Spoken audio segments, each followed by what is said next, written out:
नमस्कार साथियों, विद्यालय संवाद में आपका स्वागत है। 15 अगस्त के शुभ अवसर पर भाषण देने का जिनको भी अवसर मिले, बिला झिझक अवश्य ही भाषण देने का आप काम करें।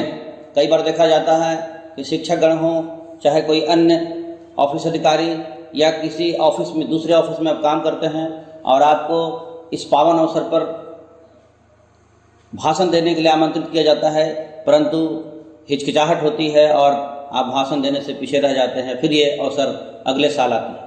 तो इसलिए इस बार आपके उस हिचकिचाहट को दूर करने के लिए भाषण का ये अंश आप तक लेकर आया है विद्यालय संवाद। अगर आपको इस बार मौका मिले तो आप अवश्य ही भाषण दीजिए। अगर आप विद्यालय में कहीं कार्य कर रहे हों और आपको भाषण देने की आवश्यकता पड़ी, आपको भाषण देना है, तो आप इस तरह से शुरू करें। आदरणीय प्रधानाध्यापक महोदय, सम्मानित शिक्षकगण, उपस्थित अतिथिगण, मेरे प्यारे देशवासियों और मेरे प्यारे प्यारे बच्चों, आप सभी को स्वतंत्रता दिवस की हार्दिक शुभकामनाएं। आज 15 अगस्त है। आज तिरंगा झंडा केवल आसमान में नहीं लहरा रहा, बल्कि हम भारतीयों के दिल में भी लहरा रहा है।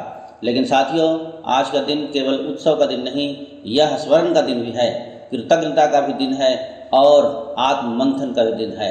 आज जब हम खुली हवा में सांस लेते हैं, अपनी बात कह सकते हैं और अपने भविष्य का फैसला स्वयं कर सकते हैं, तो हमें उन लोगों को याद करना चाहिए जिन्होंने यह अधिकार हमें देने के लिए अपना सब कुछ कुर्बान कर दिया। भगत सिंह, राजगुरु, सुखदेव, चंद्रशेखर आज़ाद, राम प्रसाद बिस्मिल, अशफाक उल्लाह खां, महात्मा गांधी, नेताजी सुभाष चंद्र बोस और अनगिनत ज्ञात अज्ञात वीरों ने इस मिट्टी के लिए अपना सर्वस्व न्यौछावर किया। किसी ने फांसी का फंदा चूमा, किसी ने गोलियों को सीने पर खाई, किसी ने जेल की काल कोठरी में यातनाएं सही। उनका एक ही सपना था, एक आज़ाद, स्वाभिमानी और महान भारत। आज़ादी मिली, लेकिन आज़ादी के बाद भारत का निर्माण भी कम बड़ा संघर्ष नहीं था। इस निर्माण में सबसे पहले अपने सैनिकों को नमन करना चाहता हूँ। जब हम चैन के नींद सोते हैं, तब हमारे जवान सीमा पर बर्फीली चोटियों, रेगिस्तानों और कठिन परिस्थितियों में देश की रक्षा करते हैं। पहली पढ़ी देशभक्ति पढ़ा करके आए, पढ़ी देशभक्ति पढ़ा करके आए, नमन है जो सरहद बढ़ा करके आए। भला कर्ज उनका उतारूं मैं कैसे, जो तन ही वतन पर चढ़ा करके आए। हमारे सैनिक केवल सीमा की रक्षा नहीं करते, वे भारत के सपनों की भी रक्षा करते हैं। लेकिन सीमा पर खड़ा सैनिक तभी मजबूत होता है जब देश के किसान मजबूत हों। इसलिए मैं अपने अन्नदाता किसानों को भी नमन करता हूँ। जिस किसान की मेहनत से हमारे घर में चूल्हा जलता है, उसी किसान के खेत से भारत की अर्थव्यवस्था और करोड़ों लोगों के जीवन चलता है। जय जवान जय किसान केवल एक नारा नहीं, भारत की शक्ति के दो मजबूत स्तंभ। पनघटों पर आज पानी कौन भरना चाहता है, मरघटों पर पहले जाकर कौन मरना चाहता है। भोजनों में भोग 56 चाहते हैं सब, मगर गाँव में खेती किसानी कौन करना चाहता है। और साथियों, भारत ने केवल खेतों और सीमाओं पर ही इतिहास नहीं बनाया। जब दुनिया हमें पिछड़ा हुआ समझती थी, तब हमारे वैज्ञानिकों ने प्रयोगशाला में दिन रात मेहनत की। अंतरिक्ष से लेकर परमाणु विज्ञान, चिकित्सा विज्ञान, सूचना प्रौद्योगिकी और कृषि विज्ञान तक भारत ने अपनी क्षमता का परिचय दिया। जब हम विज्ञान की बात करते हैं तो हमें डॉक्टर APJ अब्दुल कलाम को कैसे भूल सकते हैं। एक साधारण परिवार से निकलकर भारत के मिसाइल मैन बने कलाम साहब ने करोड़ों बच्चों को यह विश्वास दिया, सपने वो नहीं जो हम सोते समय देखते हैं, सपने तो वो हैं जो हमें सोने नहीं देते हैं। किसी ने क्या खूब कहा है, सपने उनके पूरे होते हैं जिनके सपनों में जान होती है। परवाज़ परों से नहीं, हौसलों से उड़ान होती है। आज का भारत उसी सपने को आगे बढ़ा रहा है। आज हमारे युवा दुनिया के सामने अपनी प्रतिभा का लोहा मनवा रहे हैं। ज्ञान हो, विज्ञान हो, तकनीक हो, उद्यमिता हो, कला हो या खेल का मैदान, हमारे युवाओं ने हर क्षेत्र में अपनी क्षमता साबित की है। हमारे बेटों ने देश का नाम रोशन किया है, लेकिन हमारी बेटियां भी किसी से पीछे नहीं हैं। आज हमारी बेटियां विज्ञान से लेकर अंतरिक्ष तक, शिक्षा से लेकर प्रशासन तक, खेल के मैदान से लेकर सेना तक अपनी अद्भुत प्रतिभा का परिचय दे रही है। जब कोई भारतीय बेटी तिरंगा लेकर अंतर्राष्ट्रीय मंच पर खड़ी होती है, तो वह केवल परिवार का नहीं, पूरे भारत का सिर गर्व से ऊंचा हो जाता है।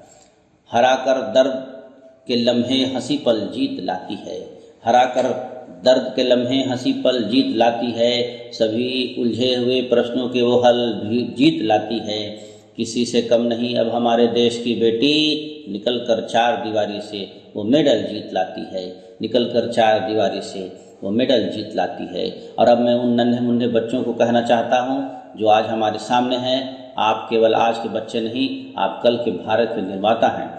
आप में से कोई वैज्ञानिक बनेगा, कोई डॉक्टर, कोई शिक्षक, कोई सैनिक, कोई खिलाड़ी, कोई किसान और कोई ऐसा आविष्कारक बनेगा जिसके बारे में हम आज कल्पना भी नहीं कर सकते हैं। लेकिन इसके लिए सबसे ज़रूरी है शिक्षा। शिक्षा केवल नौकरी पाने का साधन नहीं, शिक्षा हमें सोचने की शक्ति देता है, सही और गलत में अंतर समझाती है और एक बेहतर इंसान बनाती है। और इस शिक्षा के पीछे खड़े होते हैं हमारे शिक्षक। एक शिक्षक केवल किताब नहीं पढ़ाता, वह व्यक्तित्व बनाता है, वह सपनों को दिशा देता है, वह असफल विद्यार्थियों के भीतर भी सफलता की संभावनाएं देख लेता है। इसलिए एक अच्छे शिक्षक का प्रभाव केवल एक बच्चे पर नहीं, पूरे राष्ट्र के भविष्य पर पड़ता है। लेकिन साथियों, इतनी सारी उपलब्धियों के बीच हम एक बात कभी नहीं भूलना चाहिए कि भारत की सबसे बड़ी ताकत उसकी विविधता है। हमारी भाषाएं अलग हैं, पहचान अलग है, खान पान अलग है, पूजा पद्धति अलग है, लेकिन हमारी पहचान है हम भारतीय हैं। लेकिन हमारी पहचान सिर्फ एक है कि हम भारतीय हैं। हवेली, झोंपड़ी, सबका मुकद्दर फूट जाएगा अगर यह साथ हिंदू मुस्लिमों का छूट जाएगा। दुआ कीजिए हमारे प्यार के रिश्ते रहे कायम, रिश्ते टूट जाएंगे तो भारत टूट जाएगा। इसीलिए हमारी जिम्मेदारी है कि हम उस एकता को और मजबूत करें, नफरत की जगह भाईचारा को, विभाजन की जगह संवाद को, अंधविश्वास की जगह विश्वास को, और हर भारतीय के दिल में केवल एक सपना हो, सबसे पहले मेरा देश। आइए इस पावन दिन पर हम एक संकल्प लें कि हम भारत पर गर्व करेंगे, बल्कि ये भी संकल्प लें कि ऐसा कुछ करेंगे कि भारत हम पर गर्व करे। हर बस्ती में अमन चैन हो, होठों पर मुस्कान रहे, और हर बस्ती में अमन चैन हो, होठों पर मुस्कान रहे। मजहब चाहे जो भी हो पर उत्तम हर इंसान रहे, मजहब चाहे जो भी हो उत्तम हर इंसान रहे। वीरों की पावन माटी का गौरवशाली मान रहे। जब तक जीवन इस दुनिया में तब तक हिंदुस्तान रहे, तब तक हिंदुस्तान रहे।